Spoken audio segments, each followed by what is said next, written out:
اخبار ويما في من اخبار دسمه وموثوقه. خليك معي للاخير. هير وي جو. اندريس انيستا الى نادي جيلف يونايتد. اندريس انيستا حيكون مدرب لنادي جيلف يونايتد في دبي. كيف ما سمعت، اول فريق في مسيره اندريس انيستا التدريبيه هو نادي جيلف يونايتد. يعني اندريس انيستا حاليا مدرب. نشوفوا عظمه تدريبيه اكيده من اندريس انيستا الرسام. اندريس انيستا توقع منا اي حاجه سواء كان مدرب او لاعب. اما الاتفاق على كل شيء والتوقيع حيكون في اقرب وقت. هذا ما هوش من ضمن الاخبار، لكن تخيل معي لمده 10 ثواني عزيزي المشاهد، جوزيه مورينيو وهضيمه لاعبه نادي ريال مدريد الموسم القادم، شن حيصير في اوروبا؟ يا نهار اسود. ذلك حسب الموثوق فابريزو رومانو. هير وي جو. اللاعب صامويل مارتينيز الى نادي ليفربول. اللاعب عمره 17 سنه ومش حينضم لنادي ليفربول الا لما يكون عمره 18 سنه. رسميا تم اتخاذ القرار من قبل نادي مانشستر يونايتد، تم اعطاء الاولويه للاعب تونالي بطلب خاص من المدرب كارك. هناك احتماليه انها تتم الصفقه رسميا. الى الان اللاعب ما زال مش معروف السعر بتاعه، 100 مليون او في حدود ال 70 او 75 او 80 مليون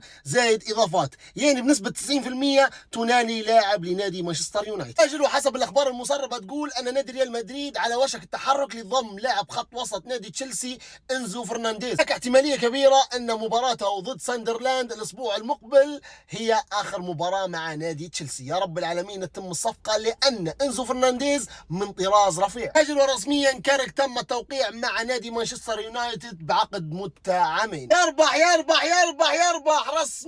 رسميا نادي ريال مدريد يعلن عن رحيل أربيلوا عن نادي ريال مدريد. واخيرا رسميا تياغو الكانتارا يترك منصبه في نادي برشلونه مع هانز فليك في التدريب. اجل رسميا اداره نادي مانشستر سيتي تقرر مكافاه بيب جوارديولا، وحتدير له تمثال مخصوص لبيب جوارديولا. شكو بس نادي مانشستر سيتي يقدر بيب جوارديولا تقدير كبير بكل، وحاليا تم تسميه مدرج الشمال في نادي الاتحاد باسم بيب جوارديولا. جازات بيب جوارديولا مع نادي مانشستر سيتي لعب 592 مباراه، فاز في 416 وتعادل في 86 مباراه، صار 90 مباراه واحرز 20 لقب. بيب جوارديولا طفره في نادي مانشستر سيتي وطفره في عالم كره القدم في التدريب. بيب جوارديولا نمبر 1.